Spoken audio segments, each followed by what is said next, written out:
Good morning and welcome. I am Shweta Burade, Assistant Professor, Department of Botany, KTHM College, Nashik. Today we are going to discuss scientific communication. So while discussing scientific communication, we must first discuss what is science. So what is science? We have multiple definitions of science. Actually, everybody can define science in their own words, but for today, I have shortlisted these two.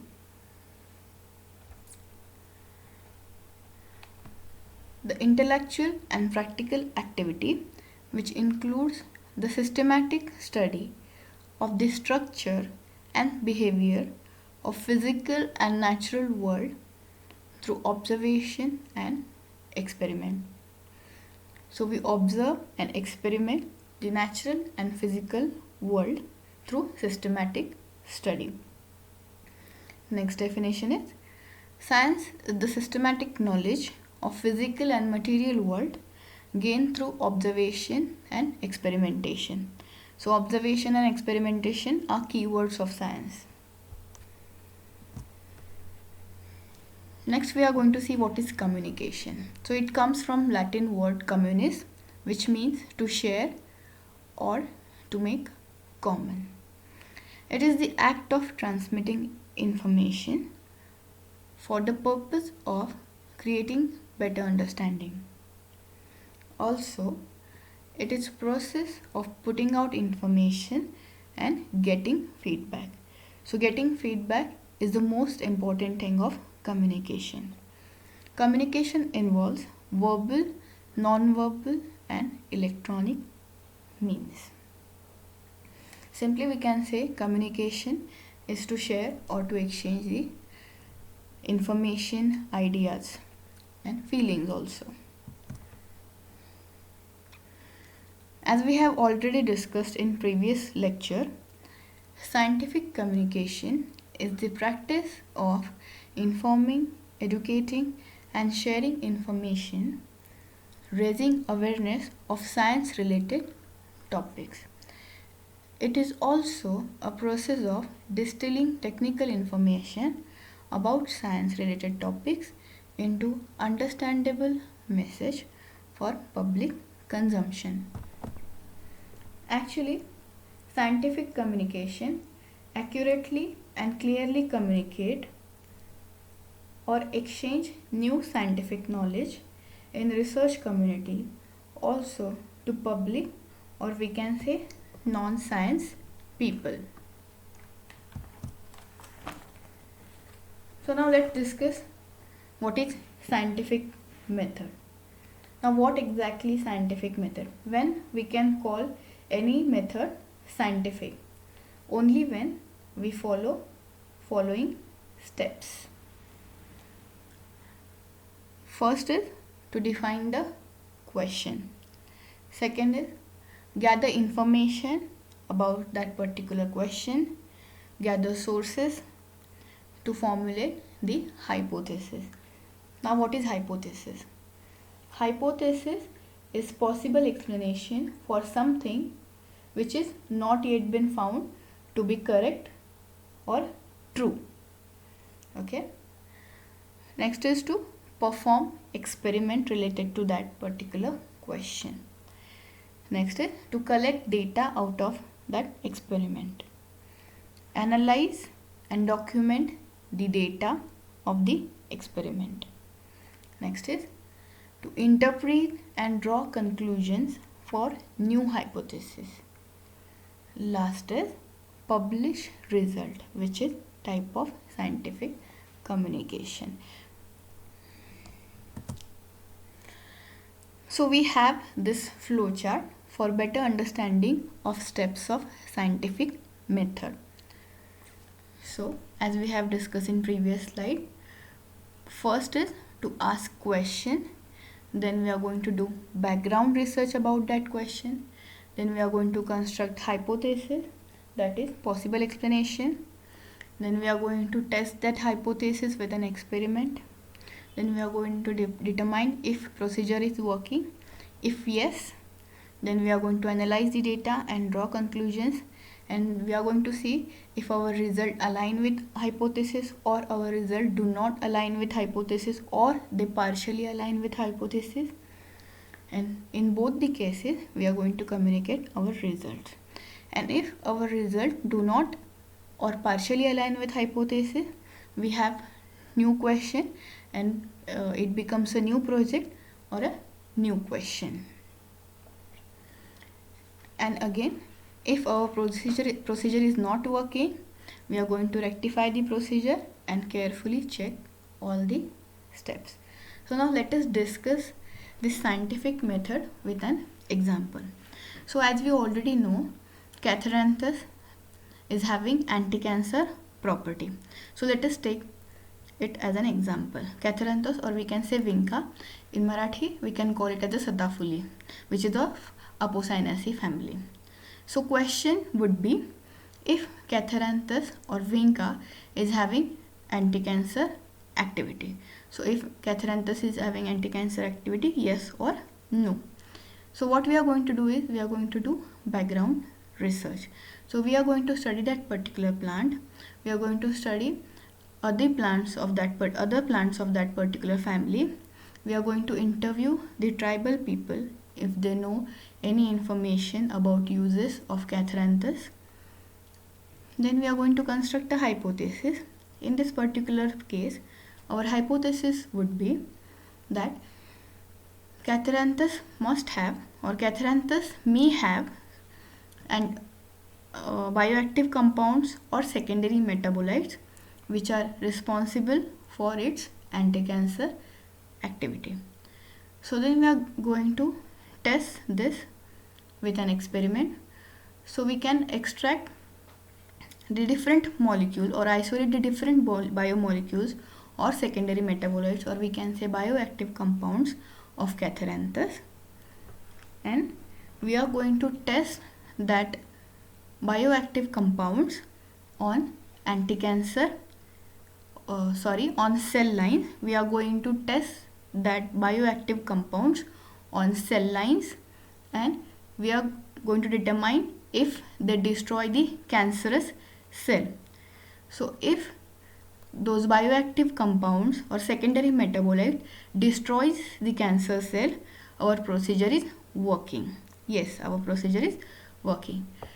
So we have the conclusion. So by analyzing the data, we have the conclusion that bioactive compounds of Catharanthus destroy the cancerous cell. So our result align with the hypothesis that the bioactive compounds or secondary metabolite of Catharanthus destroys cancerous cell, hence it is having anti-cancer activities. So we are going to communicate this result maybe by publishing the research paper in different journals or through media or any type of scientific communication. I hope you understood this flowchart. So what are goals of scientific communication? So goals of scientific communication are as follows: sharing recent findings and excitement of science, increasing public appreciation of science, increasing knowledge and understanding of science, influencing opinion or behavior of people. So these are goals of scientific communication. So according to two different targets, peers and people, we have different objectives and types of scientific communication. First we are going to discuss peers. We can also call scientific community, which includes researcher, medical staff and technical staff. So objective of scientific communication amongst peers or scientific community is to share the research result. So through scientific communication, they share research results with each other. They discuss the technical reports to discuss new techniques and methods. So through scientific communication, they can provide each other new, easiest and less skillful techniques to share the progress or development in research, to contribute the debate or controversies. So what are types of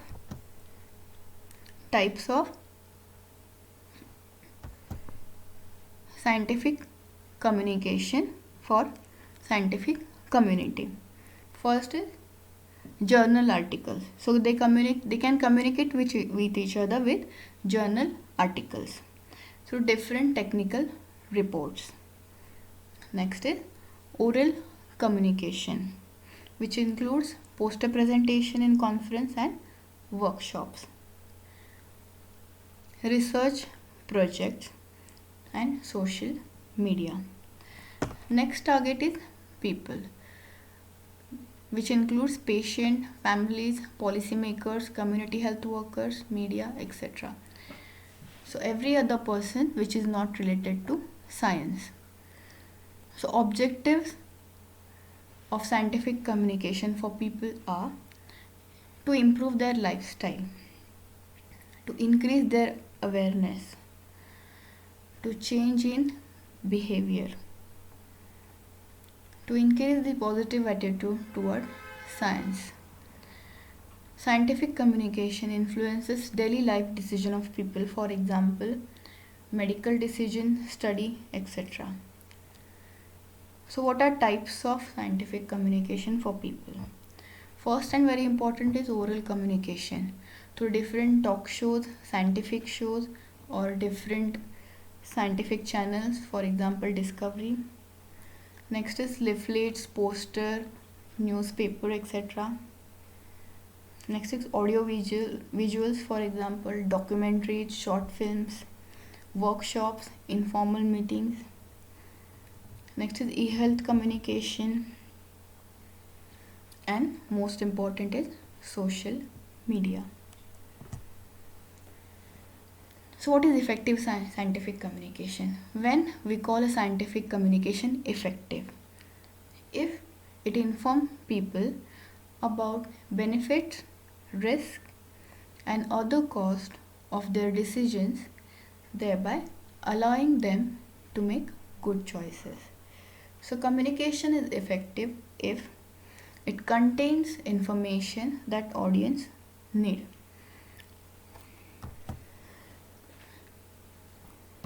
So person who is providing information about science must be aware of audience's age group and their need and also interest. So if he is delivering information to children, he must have it in different format. If he or she is providing information to old age group, it must be in a different format. So person who is providing information must be aware of audience need. It must be in places that they can access. Also, it should be in simple format which they can understand. As we have discussed previously, audio visuals, documentaries, animations are best options for better understanding of non-science people. Next is to identify the science topics that are relevant to daily life decision. So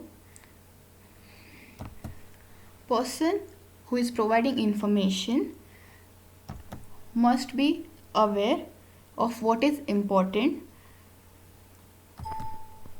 to make daily life decisions. Also, he or she should determine what people already know, that if he or she needs to start from basic or directly go to the advanced information. What are challenges to science communication or scientific communication?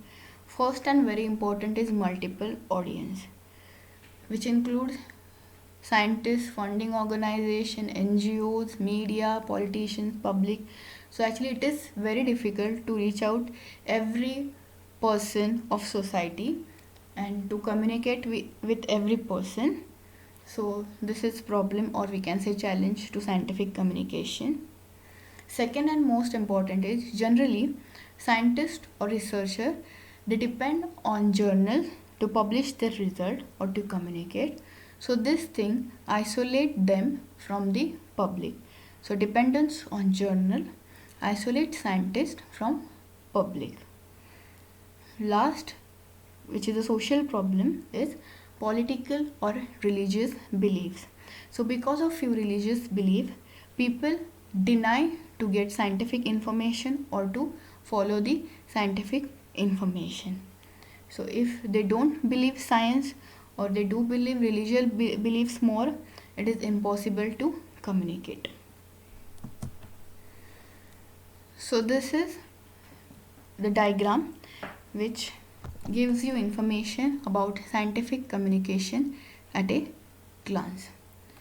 So this is the scientific community or peer. They share their information with science journalists, other actors as in communicating actors such as journals or media, also to PR, public representative or press officer, which are institutionally linked communication. This press officers or PR officer, they are also connected to science journalists, so they can share information with each other. Other actors also have important part in communication, such as newspaper, TV channels, talk shows, books, etc. So this was for today. So this was brief introduction to scientific communication. I hope you understood. If you have any doubts, you can contact me on our Google Classroom. Thank you.